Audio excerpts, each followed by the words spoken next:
education has evolved since its beginning. When it first started, it was basically a paramedic and EMT program to self-service our ambulance company. Since then, it's evolved into an integral part of the community. We do lots of public ed. It's from CPR classes to local businesses, babysitting classes, all the way to BCon, hospital classes such as ACLS, PALS, ITLS. That's not only just for our field providers, but for hospital providers such as nurses and physicians, all the way up to our EMS classes, so our EMT basic classes, our advanced EMT classes, and our paramedic classes, as well as critical care paramedics. So, one of the biggest values of the education is being attached to an ambulance service. So getting people that are teaching and helping with labs that actually do this every day, and having the equipment and the resources that, rather than saying you're working in an ambulance, for a scenario, we have the ambulance.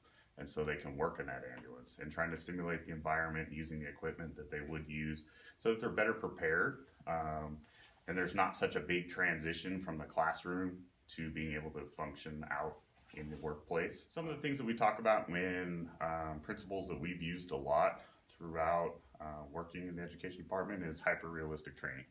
And this is an idea that we've taken back from the military's used it for years. It's gone into both fire department training, EMS training, anything as far as to simulate work stress and to simulate the environment that you're actually going to work in. You have to kind of taper that. There's kind of a crawl, walk, run mentality. So we kind of show them the skill, teach them about it. They can work on just basic mannequins until they're comfortable.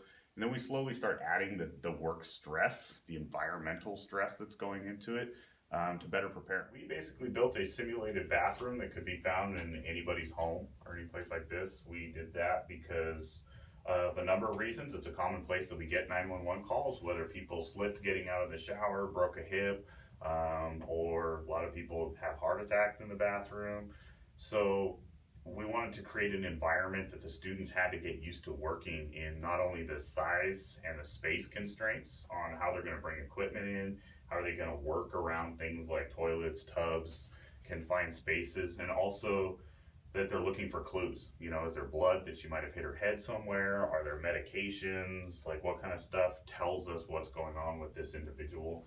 And it allows us to, do a multitude of different scenarios that go through it. The whole purpose is if everybody's more well-informed, then as a community, we're safer and more ready to respond to whatever situation.